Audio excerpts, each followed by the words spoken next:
क्या आपने home loan ले रखा है? क्या आप लगातार इंस्टॉलमेंट दे रहे हैं, उस पर इंटरेस्ट पे कर रहे हैं? अगर हाँ, तो आपके लिए एक खुशखबरी है।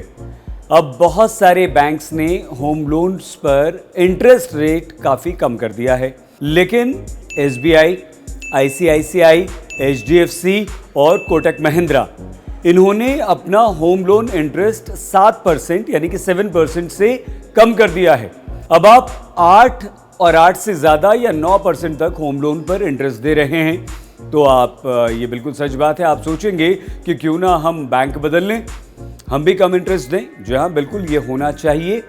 लेकिन ऐसा हो क्यों रहा है? ऐसा कोरोना के कारण हो रहा है। और बैंक्स लोन क्यों देते हैं? भाई, बैंक्स लोन इसलिए देते हैं कि जो पैसा आप और हम बैंक्स में जमा करते हैं वो आपको और हमें ही, जो ज़रूरतमंद लोग हैं, उन्हें बहुत सारी चीज़ों पर लोन मिलता है। कार लोन होता है, होम लोन होता है, पर्सनल लोन होता है, स्टडी लोन होता है, घर को रिनोवेट करने के लिए लोन होता है। तमाम तरह के लोन्स बैंक्स हमें आपको देते हैं। और जो सबसे ज़्यादा फ़ायदेमंद किसी भी बैंक के लिए लोन होता है वो होम लोन होता है, क्योंकि ये सबसे ज़्यादा बैंक के लिए सुरक्षित भी होता है। आप और हम घर खरीद लेते हैं, उसके पेपर्स बैंक्स के पास चले जाते हैं, बैंक हमें लोन दे देता है, हम इंस्टॉलमेंट देते हैं और तब तक बैंक्स हमारे घर के कागजात अपने पास रखते हैं। अब आप इसको इस तरह से समझिए कि हमारे एक दोस्त हैं जिनका नाम है सुबोध, और सुबोध जी ने 30 लाख रुपए लोन ले रखा है 8.5% की दर से इंटरेस्ट रेट पर अगले 20 सालों के लिए। लेकिन सुबोध जी अब ये चाहते हैं कि वो 6.9% रेट के हिसाब से अपना कन्वर्ट करवा लें और बैंक भी बदल लें, लेकिन 5 साल तक वो इंस्टॉलमेंट दे चुके हैं। तो अब सुबोध जी को क्या करना चाहिए, बताते हैं अब आप। सुबोध जी को 5 साल हो चुके हैं।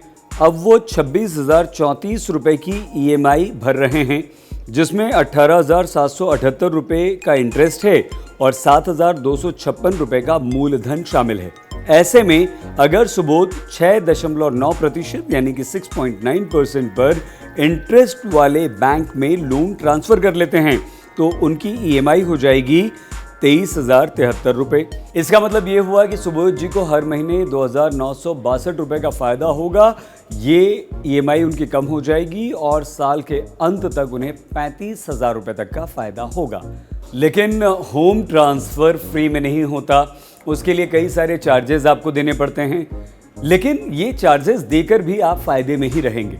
जैसे हर स्टेट अपने हिसाब से होम लोन ट्रांसफ़र पर प्रॉपर्टी की कीमत का 0.1% से 0.5% प्लस टैक्स के हिसाब से ड्यूटी लेता है। इसके अलावा हर बैंक के अपने कुछ ट्रांसफ़र चार्जेस होते हैं, लेकिन कुछ बैंक्स ये कहते हैं कि हम प्रोसेसिंग फ़ीस आपसे नहीं लेते, लेकिन लीगल और दूसरे नाम पर बैंक्स आपसे कुछ ना कुछ पैसा अवश्य ज़रूर ले लेते हैं। तो हमने जो एग्जाम्पल हमारे मित्र सुबोध का आपको दिया था, अब हम उस पर कितना पैसा उन्हें अलग से देना पड़ रहा है ये बता देते हैं। सुबोध जी की बात करें तो उनके 50 लाख के फ्लैट पर 0.4% की स्टैंप ड्यूटी के हिसाब से बन गए 20,000 रुपये।